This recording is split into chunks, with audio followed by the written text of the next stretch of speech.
Hello everyone. So I've come up with a video or topic about topic technical interview questions for AML compliance role.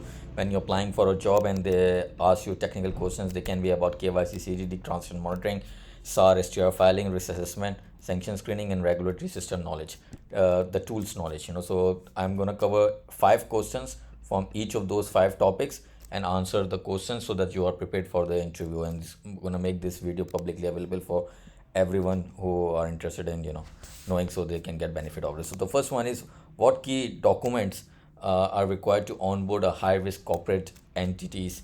So when you are onboarding the customer, the corporate entities, when they are the nature of business is very high, like your arms and ammunition dealers or embassies of a particular countries, specifically because they have immunity available, or your NGOs or NPOs, non-governmental, non-profit, not-for-profit organizations that you're opening their account of, or any religious institutes because they receive donations as well. So you're opening their account. They most probably register as a trust and also as a maybe as an NGO as well. So what specific documents that you usually ask for them when you're onboarding them as part of your EDD, enhanced due diligence process.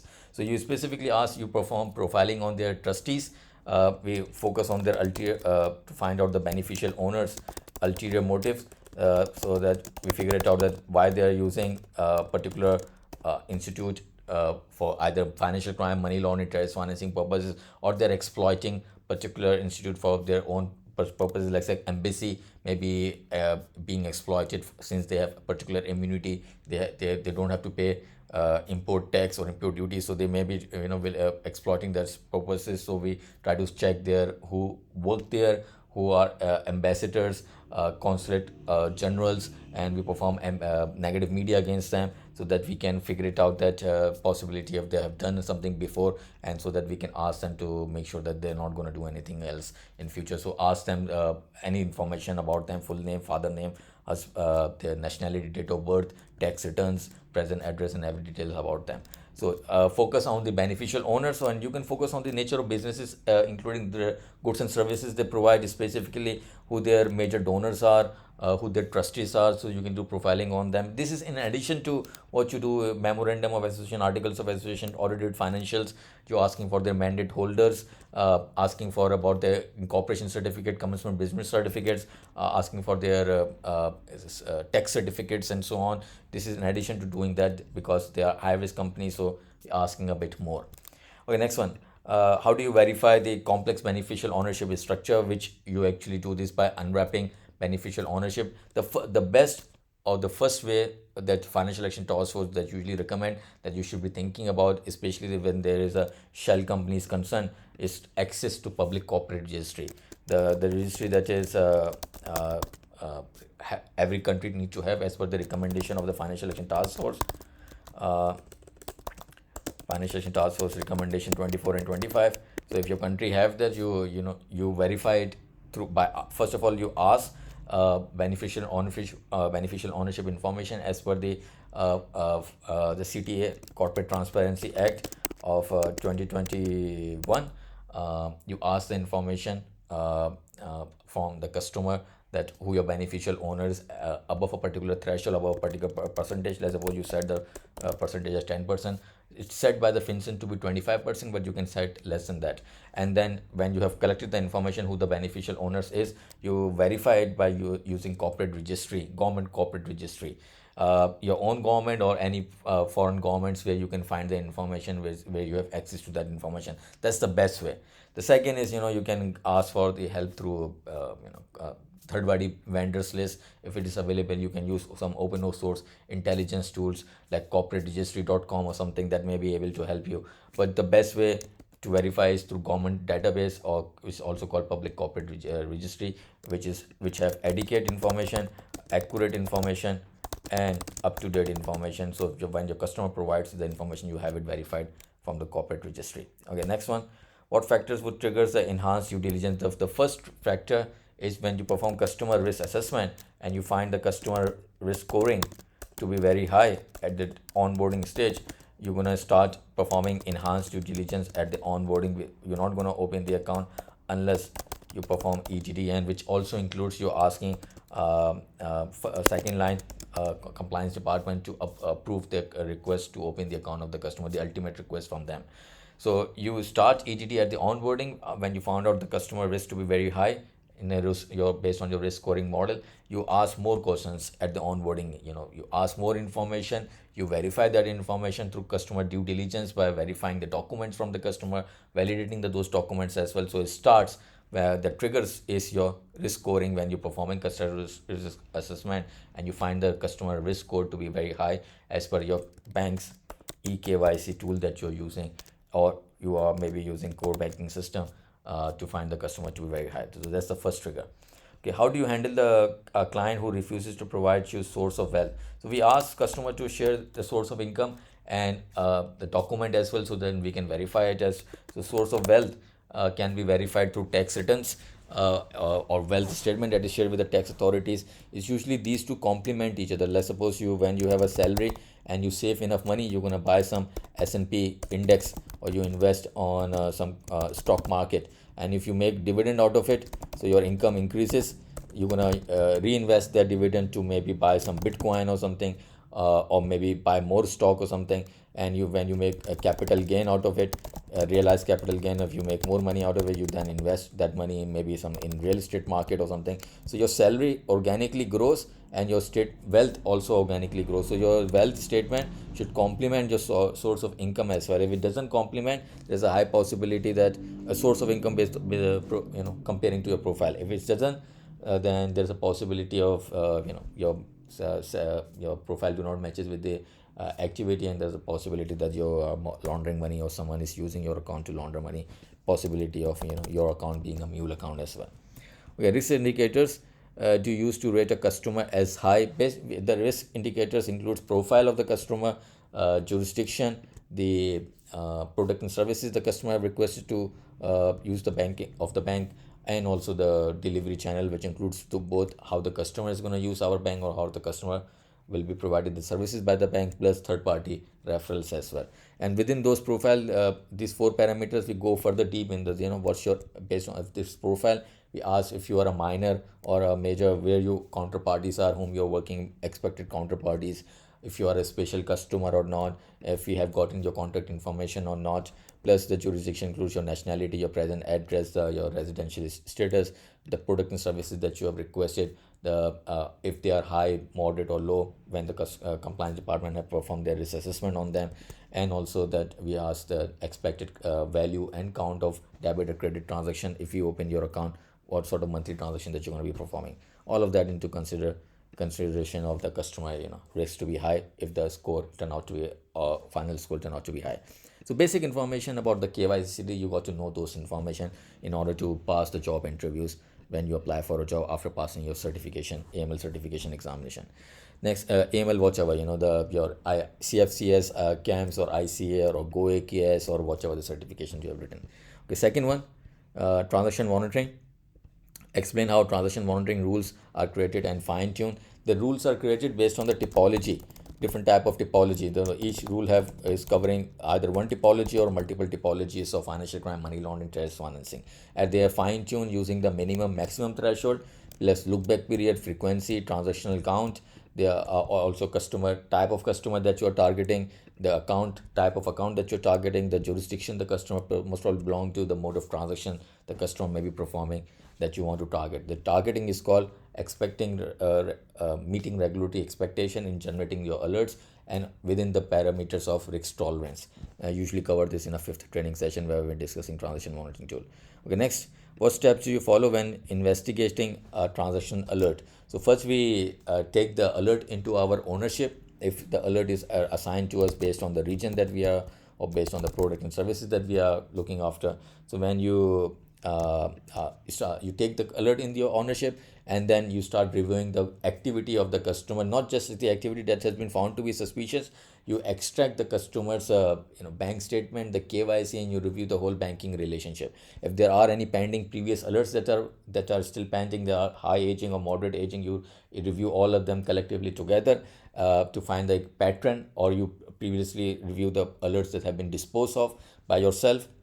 in your previous investigations, or if this is the first time the alert is generated, so you start your initial investigation, the first investigation, to find out in the past 3 months, 6 months, 8 months, what type of transaction that you have performed, so that you can identify pattern in the activity, and you and identify the unidentified suspicious transactions as well. The suspicious transaction that is identified have generated the alert by using the transaction monitoring tool, and your job is also to identify the unidentified suspicious transaction when you are reviewing the customer relationship with the bank, all the debit or credit transaction the customer may perform using different type of accounts with the customer, and counterparty analysis and relevant media as well, and sometime using the open source intelligence tools.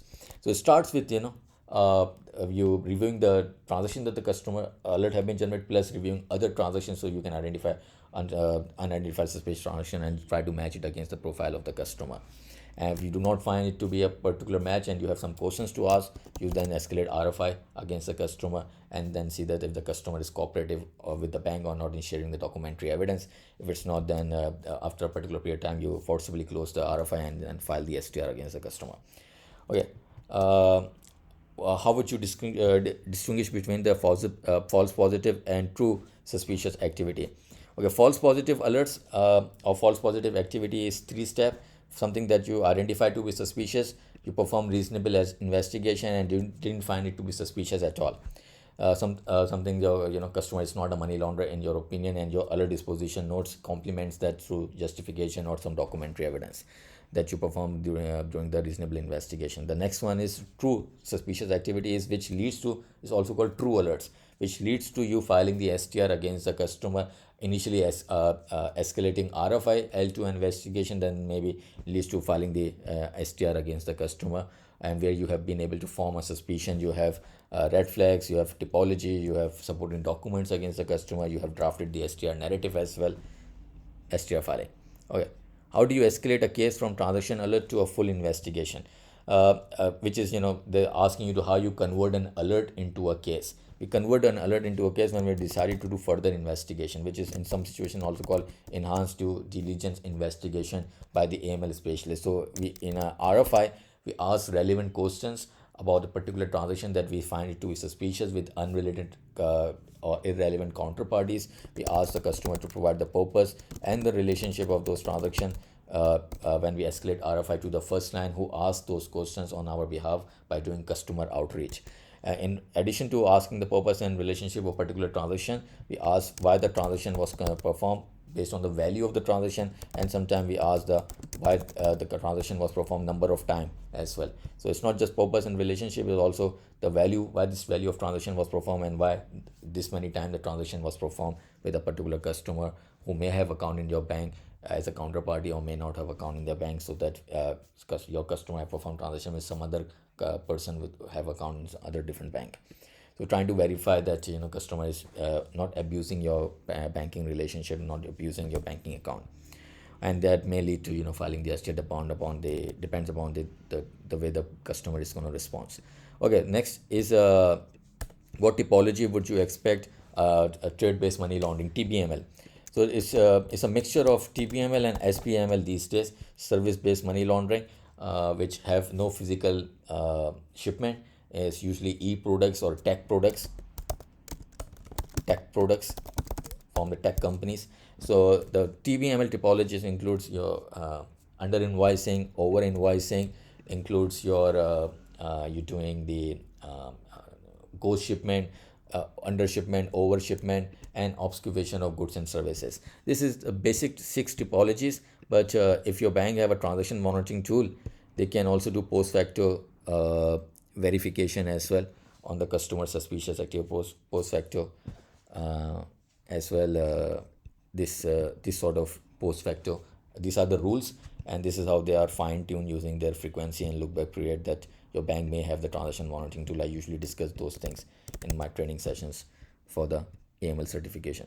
Okay, next one, STR filing, the third one, SAR or STR filing questions. So what information must be included in the suspicious activity report that you file? You have to include the information about your bank, first of all, who your bank is and where the customer have opened the account, if it's in a particular branch or digital banking account, you mention about your regulator, then you mention about your MLRO, money laundering reporting officer, and deputy MLRO, which can be a chief compliance officer or alternate compliance officer. Then you mention the information about the reported person on whom that you are filing the STR, the customer against whom you are filing this. Some KYC information about the customers, the customer relationship with the bank. It can be a personal account, a corporate account. Then you mention about the suspicious activities that you have identified and formed suspicion against the customer. That can be multiple, the transactions that you identified of different typologies, the value of transactions. And then you mention the STR narrative, which can be reason for suspicions against the customer. Identify typology against the customer, and then mention the name and shame some of the counterparties who may have account in your bank or may not have account in the bank, which with whom the customer is doing transaction. Lastly, you mention the whole relationship of the customer with the bank, how many accounts customer have, and what are the statuses of those accounts are, what are the turnovers in those account, peak balances in the account. This is all mentioned in the STR form. You also mention the supporting documents, which includes KYC, account opening form, bank statement, and any other document that you may have that complements your blame against the customer when you are transferring the blame that the customer actually misused your bank in laundering of the money.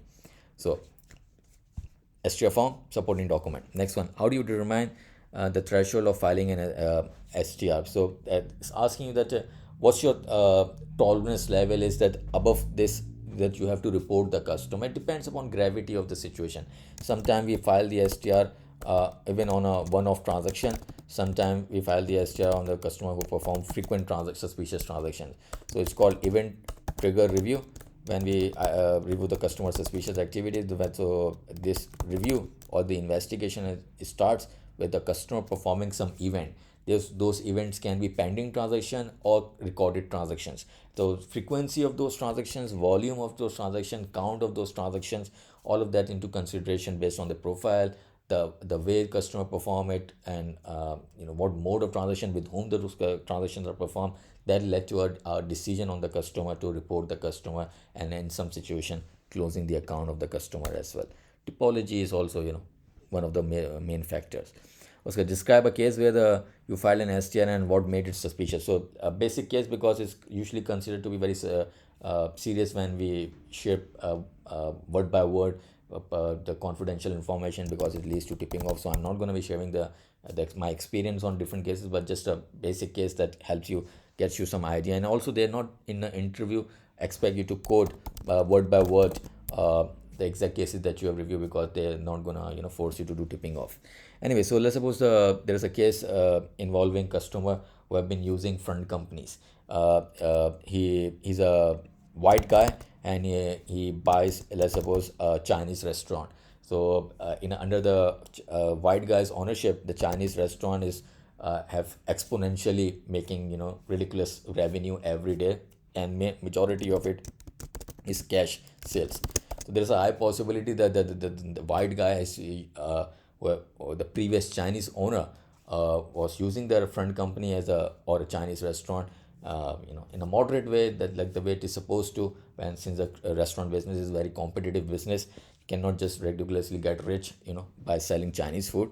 But when the Chinese guy sold it to the white guy, the front company or the restaurant that is being used as a front, the cash sales the Chinese white guy is recording, there's a high possibility they are fake cash invoices. So if you do this ridiculously like consecutively every day, including the weekends as well, when you're doing the deposits as well, the split deposit using the ATM machines on the Saturday and Sunday, you're depositing the cash. There's a high possibility that the corporate account is being used to accumulate funds for a longer period of time. And when you have generated those funds, you're just going to layer those funds by opening multiple corporate entities or personal accounts, and then you're going to do your integration phase, which is to buy a financial asset. So that can be used as a placement and layering. Placement purpose is, first of all, the front company, and then you layer it by opening multiple accounts in the same bank or accounts in different bank by using corporate entities or corporate vehicles with the use of with the help of a lawyer, and then you integrate those funds by buying some expensive financial assets. So plenty of cases like this, because it's a very traditional way of laundering money, and every country you're going to find those cases. That's the easiest way to find the customer, and the majority of the rules that are developed in a transaction monitoring tool are developed to find a customer at the placement stage, because it's very difficult to for you to form a suspicion when the customer is layering or integrating. Best way to for you to report the customer is to find the customer when customer is doing placement. Okay, next one, how do you ensure the quality and consistency in the narrative writing of the STR? So that for that you need to have a quality control. So AML analyst convinces, I can show you how I recently did this session with my trainees. So AML analyst convinces the manager by drafting the STR with the supporting document and so on. And a manager AML convinces the senior manager, who convinces the unit head, who convinces the alternate compliance officer, who convinces the chief compliance officer, which leads to you filing the STR eventually to the FIU. So it has to go through the whole hierarchy. And if there are any low quality narratives, low quality red flags, possibility of weak evidence, they may be rejected by any of those senior individuals. So by the time it reaches to chief compliance officer for the final approval, there is a high possibility that the STR will be filed, because it would have been rejected right here. And the CCO, the chief compliance officer, most probably know that what to share, how to share, and when to share the STR, so that it can be approved by the FIU, because this person have filed so many STRs from your bank, or from other bank. Of the person have lots of experience in working in different banks. So then it is escalated to law enforcement agencies, to the prosecutor, and then to cases filed, in some extreme case to a jury as well, in judge and jury. Extreme cases usually they do not result in those. Your STR form is not a evidence to the money laundering, but your supporting documents of STR is an evidence to money laundering. Okay, next one. What happens after a SAR is filed when with a FIU regulator? I'm talking very fast, because I have 25 questions to cover, and want to make sure that this video is not very long. So what happens after a SAR is filed with the FIU or regulator? Is filed to the financial intelligence unit of your country, and we have to monitor the account for the 90 days in order to see that if there is a need to file supplementary STR or continuous activity report against the customer. And sometimes we've closed the account of the customer after filing the SAR, or within the SAR filing we include the procedure of corrective measures to close the account of the customer by signing service level agreement with the first line to make sure that they close the account within the time period.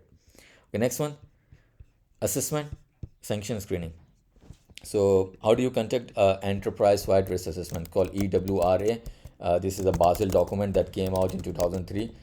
When you are a multinational bank, how do you so that you have physical presence in so many countries, and every country have different anti-money laundering law, and every country have different type of customers as well. So how do you manage the risk of reputational risk when you are in different countries with different anti-money laundering laws and regulation within different type of customers? So you do enterprise-wide risk assessment by collecting documents from all these countries, KYC and CDD documents, and then review those documents in a consolidated way, so to find out that which customers account that have been opened and should not have opened. And then you get to blame the country manager for that, and you do some remedial action, which includes limiting your exposure to that country by doing corporate banking only, not personal banking. You fire some of the employees, you close some of the branches, and some extreme measure you just close the business and move out to that particular country, because the risk exposure working in that operating in that industry or country is just too high, because of the laws and regulation regime from federal government and or the central bank of that country is not let's say robust. Okay, what is the experience with the sanction screening tool like World Check, Dow Jones, LexisNexis, and so on? The experiencing is depends how good they are calibrated. If they are using phonetic, I forgot the spelling of phonetic, but if they are using metaphone or phonetic algorithms or not to solve the John Smith problem, if they are using updated tools, updated sanction list, all the lists that are required as per your bank's sanction risk exposure that have been evaluated by the sanction species of your bank, and they're timely performing the screening of the customer for the name screening and payment screening for cross-border transaction. Name screening can be performed for different ways, different events, which includes prospective customer when the customer open the account first time, part of your customer acceptance process. Your existing customer that already have an account try to open another account. You are reactivating dormant account. You are closing any account, you are doing KYE on a customer, or sorry, on an employee, you perform name screening. When you are working on doing due diligence against a vendor, you perform this as well, KYV, which is different for know your virtual access service provider, which is, talking here about the know your vendor. So KYV can be virtual assistant service provider or can be vendor as well, etc. We provide the name screening, so we make sure that they are effectively doing screening and generating hits when it's supposed to generate the hits without having any John Smith crossover sort of a problem. Okay, how would you handle a name match with a sanction entity? So when you have a name match, which we are assuming that is a customer's name being 100% match, means let's suppose a customer have first name, middle name, and last name. All of that was matched. So then we move on to the customer's key or unique identifiers to check father name being matched, date of birth, nationality, address being matched as well. If this is a 100% match and those are probable matches, that leads to we escalating RFI or using our fuzzy logic to decide that if overall the customer is a 100% exact match or not, to then we file the STR against the customer, do OFAC voluntary disclosure. We refuse to open the account if it's a name screening, and if it's a payment screening, or if it's a customer already have an account in our bank, we also do asset freezing against the customer. Okay. What's the difference between the sanction evasion and money laundering? Sanction evasion or sanction evasion techniques are related to sanction risk of the bank, which is different because we have sanction compliance program for that. We perform sanction due diligence for that.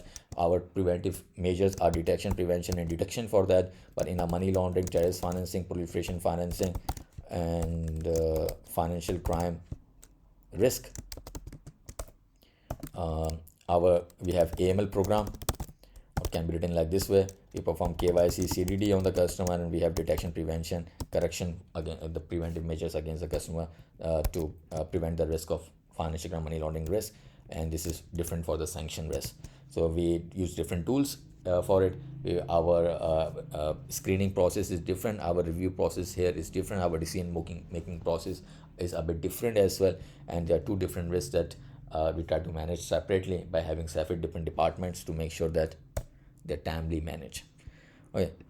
How do you ensure effective screening of the politically exposed person? It starts with detection. PAP screening should be part of your bank's customer identification process of the customer account opening. You can use the PAP list provided by the third-party vendors whom you have done the due diligence, your KYV on them, or generally these lists are not comprehensive lists. They may not be adequate, accurate, or up to date. So that for that, the best way to deal with the PAP screening is to have a red flag mechanism.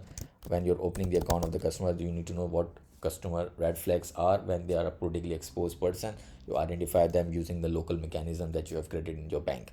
And also indirect PAPs as well. When you are a politically exposed person, your wife is a PAP, your known children is a PAP, and your close associates are a PAP. So sometime in a PAP list, you may not be able to identify indirect PAPs as well.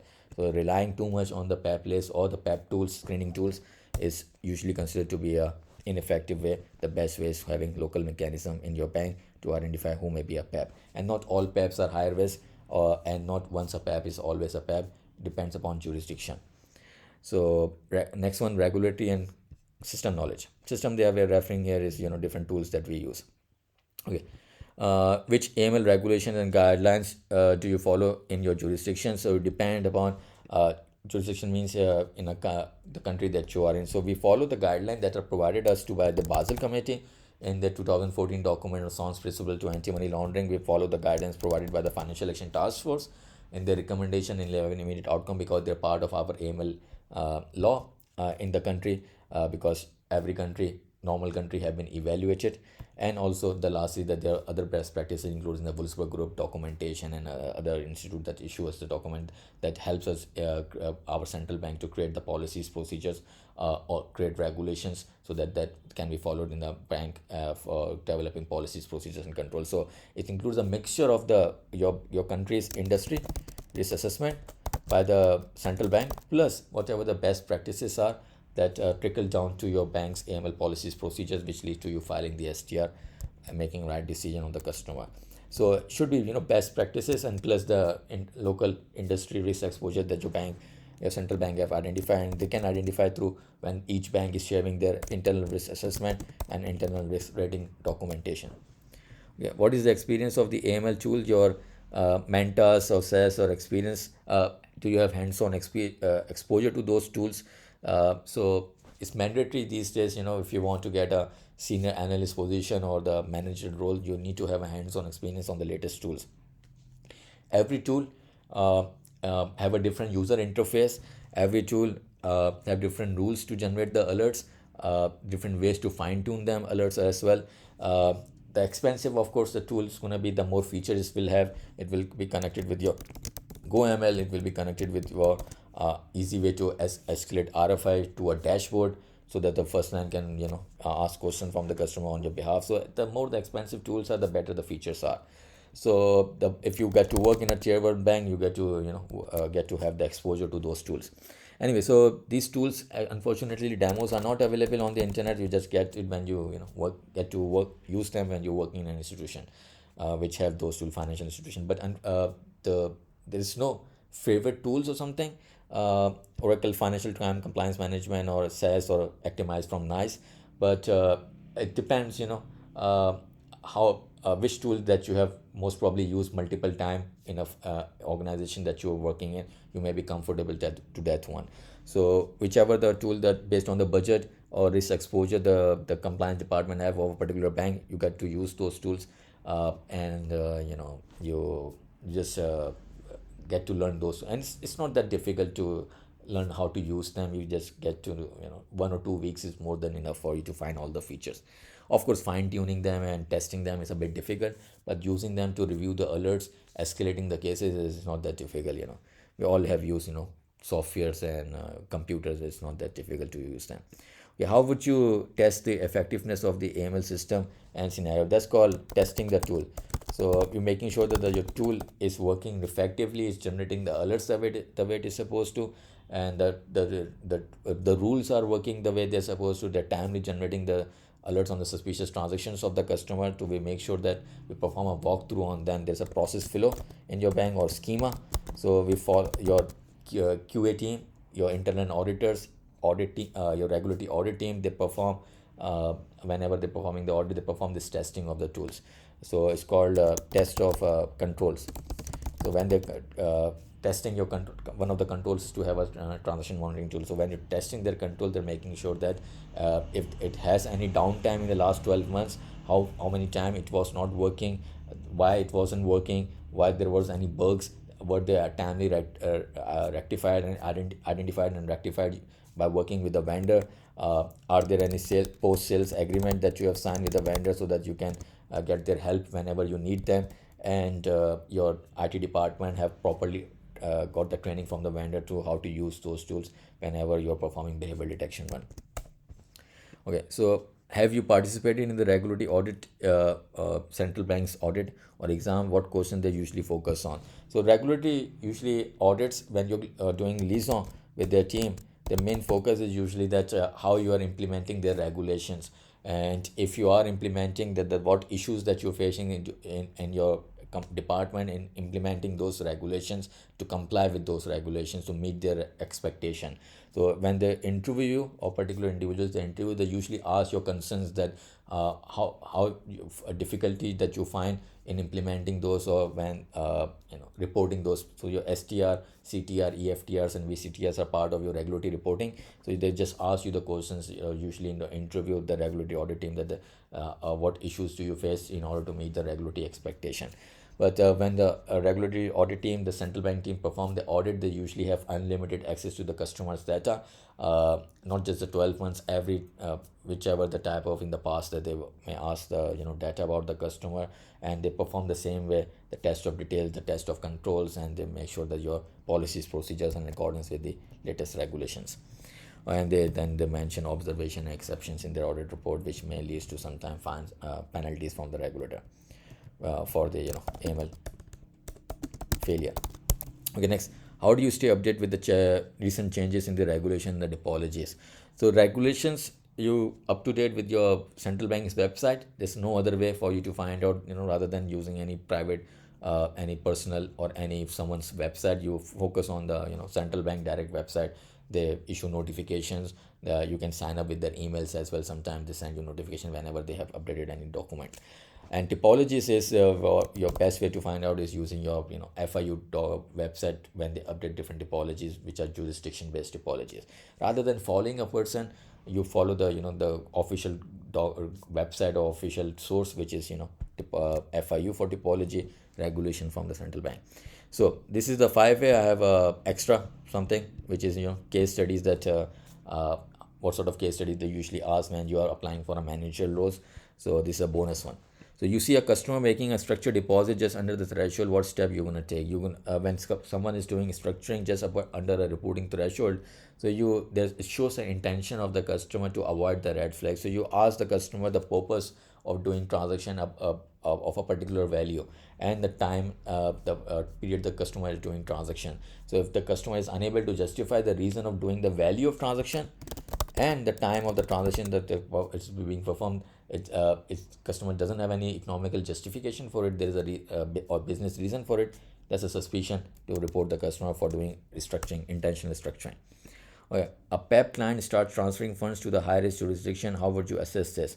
A politically exposed person is moving the money to high risk countries, like suppose in a Cayman Island is parking money in Cayman Islands or British Virgin Islands or Panama, BVI or Panama or somewhere. So there's a high possibility that this politically exposed person is doing misappropriation of the funds, which is called corruption, or bribery to move the money to illegal funds to park somewhere, so that it make it difficult for anyone to do confiscation if there's a possibility that there's a lawsuit against this politically exposed person due to jurisdiction differences in the regime. Your government may not be able to confiscate that money, so that's why this politically exposed person may be moving money to a high risk jurisdiction, which may be a tax or secrecy heaven.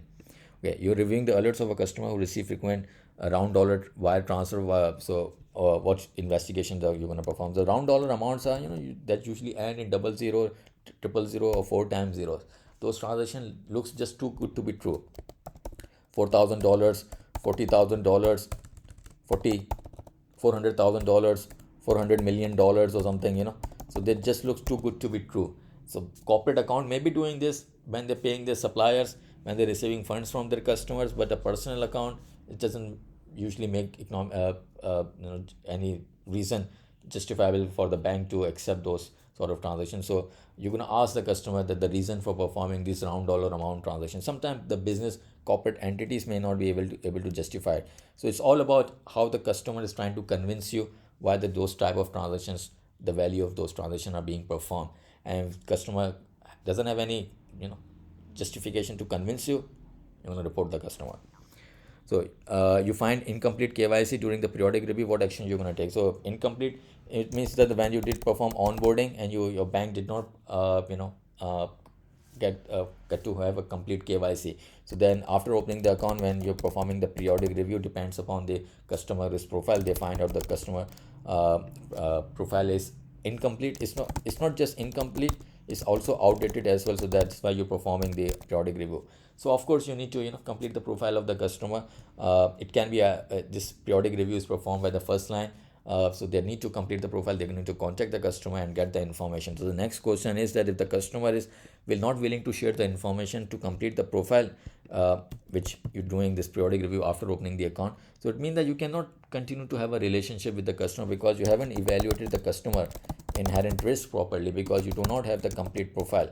So you have incomplete profile, incomplete KYC, so that it means that you haven't assessed the risk of the customer properly. You don't know how the customer is exposing your bank to, so you should not be continuing to having the relationship. You can forcibly close the account of the customer, and may in some situation decided to refer the customer as a UA or STR to the compliance department to report the customer for not sharing the information that needs to be shared in order to continue the relationship with the bank. Okay, so I realize that I talk very fast. You can use the YouTube option to slow it down. You can use the YouTube option to read as a caption as well. Just wanted to make sure that I have this this whole video in 40 minutes or 30 minutes, but anyway, so this is the one of the questions that asked, and you need to be confident when during the interview.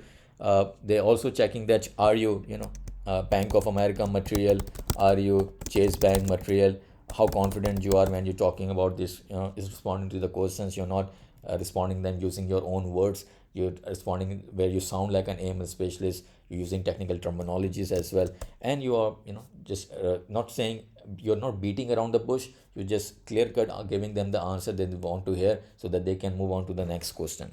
So lots of people, pass their certification exam, but they're unable to pass the interview because they just pass their exam by doing past questions or practice questions or something, and then they're found out during the interview. They had no idea that the interview process is going to be much more difficult than the examination process. So you make sure that you're not just doing the examination, fulfilling the examination requirement.